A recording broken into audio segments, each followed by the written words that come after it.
Jesus Christ. Jesus Christ.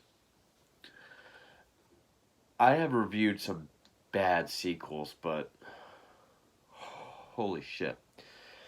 So, in my last review, I did 1999's The Blair Witch Project. Still my favorite found footage film. One of my top 20, 25 favorite horror films. Probably favorite films. Just everything about this movie works for me, especially just on the found footage level. It gets all the notes right. I think this is a atmospheric, creepy as hell, well acted and well produced film. Immediately after that came out, it was a huge cultural phenomenon. Not just a monolithic box office success, but a huge cultural phenomenon. The production company behind it, Artisan, of course, wanted to go into a sequel. And the writers, directors, and producers of the original, Eduardo Sanchez and Daniel Myrick, weren't ready yet.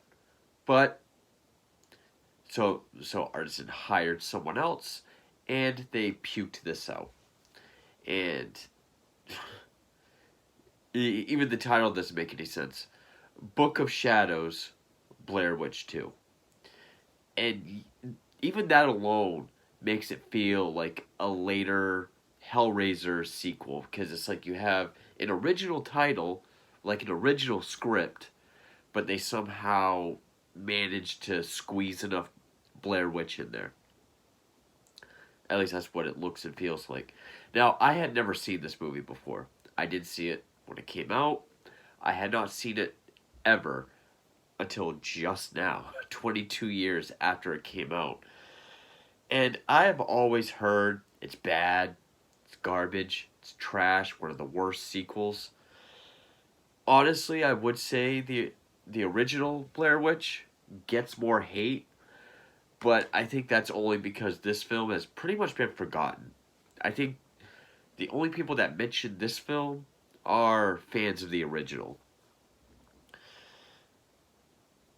Artisan was so horny to get a sequel out that even the guy they hired, they screwed over with visions of the film. But uh, I'll get into that. Yeah, I've seen and reviewed some terrible sequels. Mostly high numbered slasher sequels. I mean, once you, once you get into the higher sequels of Halloween and Elm Street, and I haven't reviewed them yet, but Hellraiser, stuff like that, yeah, those movies are pretty awful. But as far as like direct follow ups, or even just the next film after, even if it's a few years later, but especially immediate follow ups, this has got to be the worst one. The worst. It, in that aspect, this has got to be the worst sequel that I can think of. Everything that works in the original film is not present or avoided in this film. And just and the thing is, I'd heard what it was about. I mean, I've always known it was a more traditional narrative film, not found footage, which is like, okay. And I had also heard that it's kind of more like a social commentary, or almost like a satirical take on the reaction to the original film. And I thought, well, that's kind of interesting. And I still think that is kind of interesting. I think that is one of the good elements of this film, even though it's not executed well at fucking all. And that's stuff that we've seen since. I mean, Grave Encounters 2 did almost the same thing, but that movie sucks ass too. Human Centipede 2 kind of did something similar, but I, I think that's a much better film than those other ones. But so it's an interesting concept in the fact that this is more of a meditation on uh, group delusion or mass hysteria, all sort of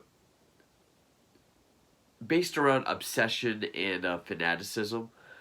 that's all interesting. That on paper, that sounds like a good idea. It was actually ambitious for the time. I give it credit for that, but that's very, very small credit because it is not executed well. So yeah, the the two filmmakers from the original, they wanted to wait. They wanted to wait till everything died down. But Arson's like, no, we got to get to it while everything's still hot. So they hired, oddly enough, a documentary filmmaker named Joe Berlinger. This was his first narrative film and his last up until 2019. They hired him. It was written by Dick Beebe and Joe Berlinger. Stars Jeffrey Donovan, Kim Director, Tristan Schuyler, Stephen Barker Turner, and Erica Learson. Excuse me. The only one I know is Erica Learson. I like her as an early 2000s Scream Queen. I mean, Chainsaw Massacre remake, Wrong Turn 2. She's not very good in this. She was actually more annoying. Probably the most annoying character in the whole movie. Uh, Nancy Schreiber did the cinematography. Carter Burwell, who's done a ton of films, he did the music. And, during the opening credits, which is probably the only good sequence in the film, aerial shots of the woods, put Marilyn Manson's Disposable Teens. Okay, that's cool. Made for $15 million, so significantly more than the original film. As far as shooting goes, in actual production, about 14.5 million. Actually, more than that, because the original was made for like 60,000, and it only grossed 47.7. So, even though this film grossed almost 250 million, the fact that this grossed less than 50 million in the midst of all that hype really shows how much people did not want a sequel. What a time to be alive. If only the audience was back now. The age of just sequels and prequels to everything, just because we didn't see a character go from point A to point B. They just showed up. How'd they get there? Where'd they buy the car? We need a prequel. Tired of that shit, too. But yeah, that should have been a sign that no one wanted it. Or that the trailer looked like shit. Which brings me back to the title, Book of Shadows. Apparently the trailer had a naked woman in the woods finding this book, the Book of Shadows. There isn't a book in the entire film. It's, I mean, I I guess it's kind of like that term, like Spiral from the Book of Saw. It's kind of like from the world of, or whatever. It doesn't deserve it.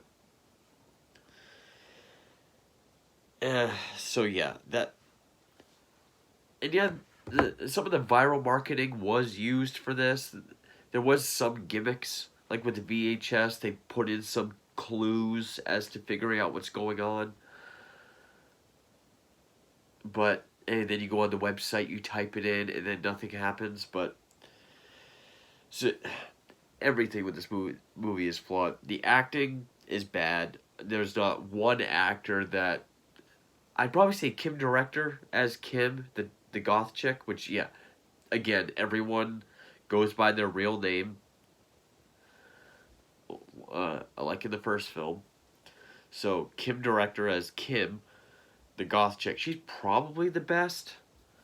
Everyone else is either annoying or laughable, especially the lead, Jeffrey Donovan, where he he he kind of comes across as like an early great value version of like a Keanu Reeves type actor. It's like, yeah, Erica, they're my tapes. And yes, Artisan did have Berlinger shoot gorier scenes, more violent scenes, and stuff in the mental asylum weeks prior to release to make it look more commercial, make it more of a traditional horror, more horror, more audience pleasing. Because he wanted it to be more of just a ambiguous, psychological, this unraveling of mass hysteria. Which, okay, John Carpenter's The Thing. That has a lot of cool special effects as well.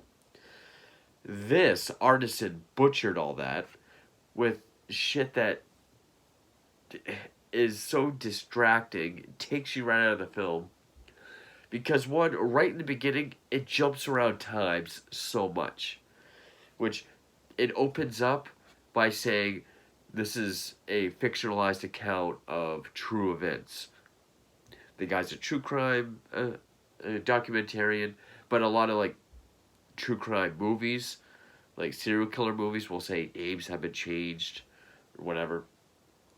And after that, we get a yell, Josh. Where I'll get into the sound design. And it kind of has the Grave Encounters 2 opening, where it's all these TV critics and talk show hosts talking about how scary the first film was. And then interviews around Burkittsville about the townspeople, what they think of all the tourists, which of course they show is all just goth people. But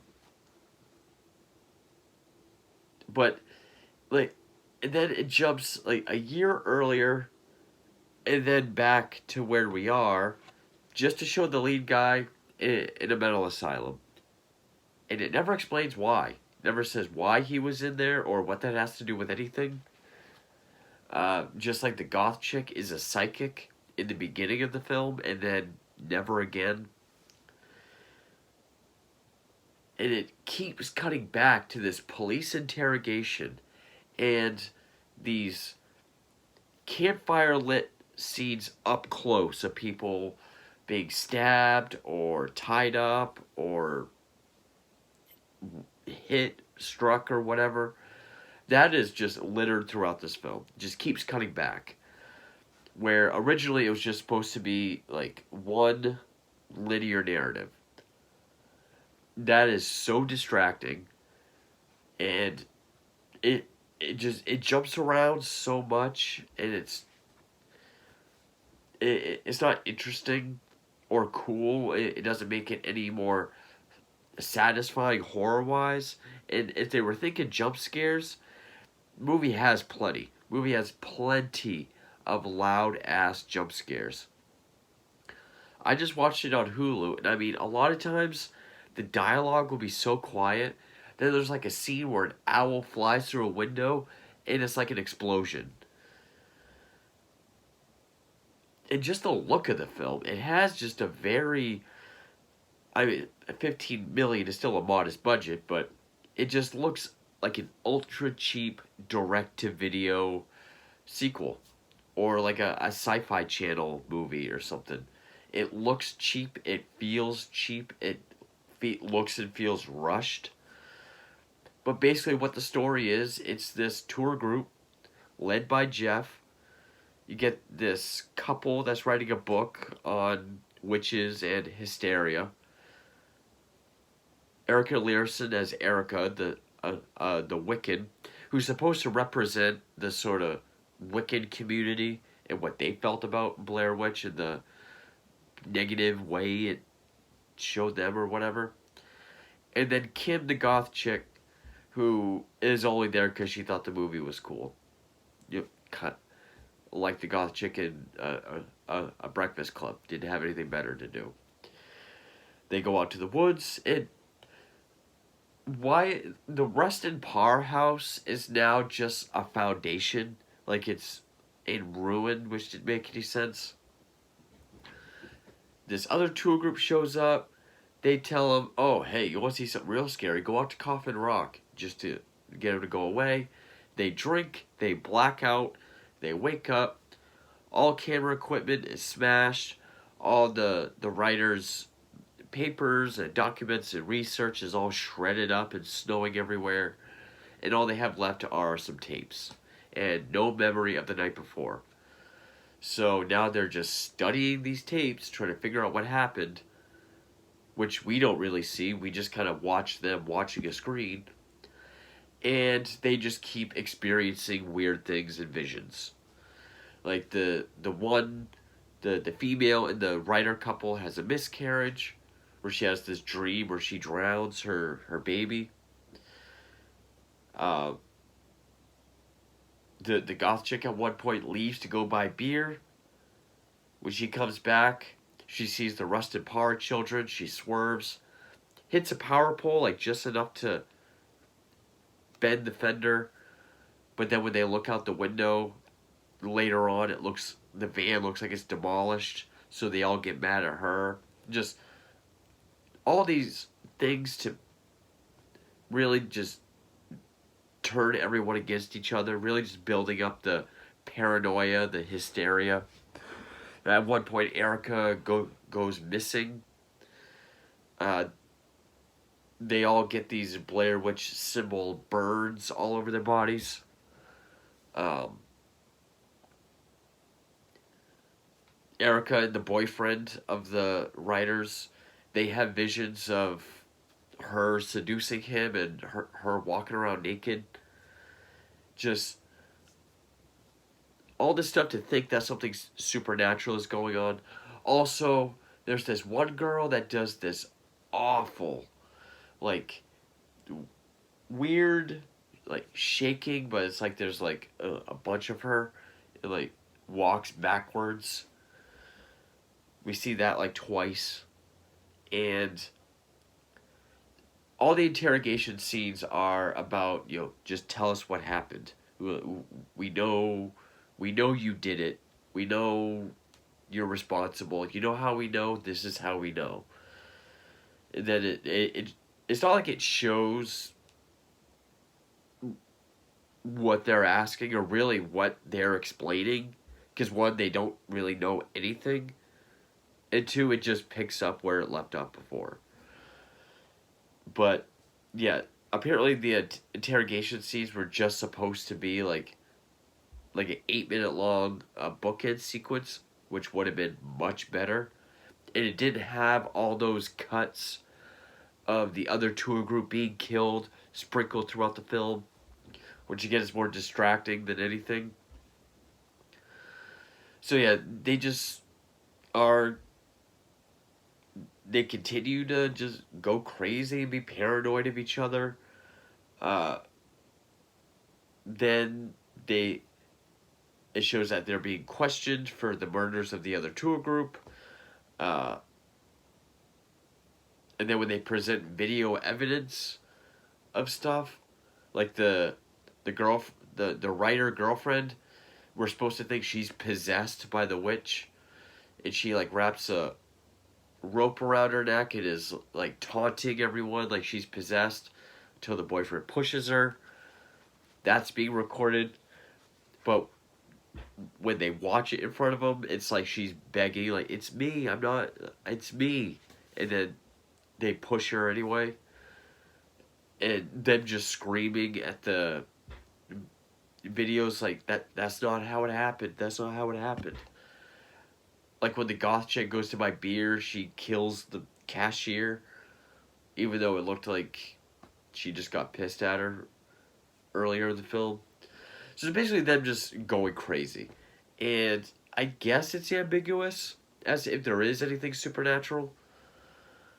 But that would have been told much better. What if Artisan had left him alone? It would have been a good movie, sure, because this is a movie you can't make a sequel to. Even the sequel that is more like this, the direct sequel to the 2016 one, which I have reviewed, that's a piece of ass too. But this movie just ends. The guy screaming at the TV like, that's bullshit. That's not how it happened. Cut to black, and then we go back to aerial shots of the woods with the credits. Like, it just ends. But yeah, the editing is awful. A lot of the cinematography kind of feels like a music video, or Berlinger said he tried to avoid a lot of shaky cam because of the parodies of the first film. But like in the beginning, when we're seeing Jeff in the asylum and he's on the gurney, it's like down low and doing like this stuff. It looked like a bad episode of like Tales from the Crypt. And then like when they're partying, there's a lot of like slow motion where like you kind of see them, or like weird angles where it's like swooping and trying to be create. It looks like a music video. It doesn't even really get still, kind of, or more coherent until they start watching the footage, trying to figure shit out. But yeah, not that anything could have saved this film, but I think one, if it had just been shown in a linear order, it could have improved it. But it does suck because if they were just given their time to write a good story, because I do think it was their idea to do like the sort of public fanaticism, mass hysteria reaction to the first film. I think that's the only thing to carry over uh, to the script of this one. Because they were shown a script, but they hated it, obviously. But I don't know if that was an idea they came up with, but that, on paper, that is a good idea. This is just executed so piss poorly.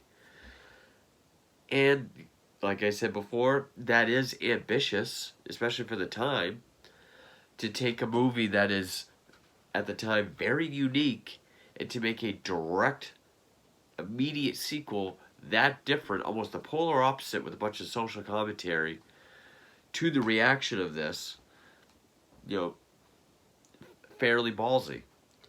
Because they could have just gone the easy route, give a bunch of no names, uh, a camcorder, put him out in the woods, and do spooky stuff, which they did in 2016. But yeah, nothing about this movie works. The script, especially the dialogue, a lot of the dialogue is uh, obligatory and expository. Like when the first time we're in the van and Jeff has the intercom and he's just kind of introducing the entire group by name, who they are, and what they do. It is so obvious exposition, and that's what a lot of this movie is. It it's ambiguous, yeah, only because it kind of gets confusing. But you always have the character say like, "I think something bad is going on here," or just very cliched, obligatory, bad writing for dialogue. The acting is just bad to laughable. Even people I like Erica Learson, she's just more annoying. Which a few characters are, like the sheriff is just this really over the top, just southern like, uh, we know you killed them tourists. We know you killed them tourists, boy. So come on, boy. You go get out of my sight. I mean, just so over the top. And then just the reveal of everything. I will admit, there were ideas. Like, okay, everything they're seeing is a projection of either supernatural or their own hysteria. That could have been a good slow burn. That, on paper, there are good ideas. But the execution of this is the most detrimental thing. It's not even shot that well, or, I mean, it definitely looks like a studio turd, but more in the direct-to-video realm than anything. And the, not just the editing, but also just all the reshoots and how it doesn't even feel like they're placed strategically or methodically. It just looks like they just, here, here, here, here. And clearly they didn't have an ending. You know, if you're gonna have social commentary, make like a ending, like a statement. No, it just ends with them getting mad because the footage shows that they're guilty. But yeah, I don't really have much else to say about it. This movie's a fucking turd. It to one of my all-time favorite horror films, and probably one of my all-time favorite films. This still stands up. Everything about this movie still works. And which just goes to show that 17 years later, when the direct sequel came out, that one sucks ass too. But this, it had a good angle. It had an interesting angle. It had some decent ideas, but it went about it in the most complete wrong way, and it definitely feels rushed. That's another thing. This movie feels like it's trying to, you know, beat the die down of the popularity of that film. And yeah, like I've seen a bunch of bad horror sequels, mostly franchise films, but as far as just follow-ups, like first follow-ups to really good movies, this has got to be the worst one. I really can't think of another one that's worse than this. It has a 14 on Rotten Tomatoes, and I could see that. That is deserved. Because on a technical level, other than just ideas on paper, I can't give any credit to this movie. The aerial shots of the woods were cool. That's about it. And the reflection of the credits over the water. Okay. Which, yeah, this movie it reeks of not just 2000, but early 2000s horror and everything wrong with it. But yeah, that's Book of Shadows, Blair Witch 2. I mean, maybe if they just called it Book of Shadows and just made it about. I mean, people would have drawn the commentary to Blair Witch regardless. But, you know, if they had just made up a witch, like, oh,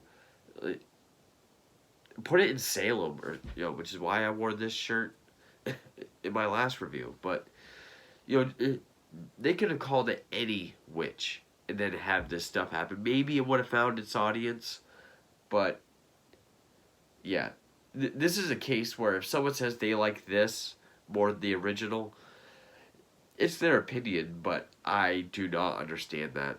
To me, that's either contrarian or they only like it because more happens. There's more spooky stuff that you actually see, but yeah, it's I I could have gone another 22 years without watching this, but now I've seen and reviewed all three Blair Witch films, and the first one is the only one that I can say I even like. I mean, I love it to death, but it's the only one I can say I even enjoy. The other two, absolutely not. I will say 2016, that's a tough ass call. I applaud this film more for taking that different route and trying to do something different, especially with the reaction and everything. Whereas 2016 is just a complete soft reboot, retread of the first film. So technically, I might have to give it to this one, but even that hurts to say. But anyway, that's Book of Shadows, Blair Witch 2. Thank you for watching.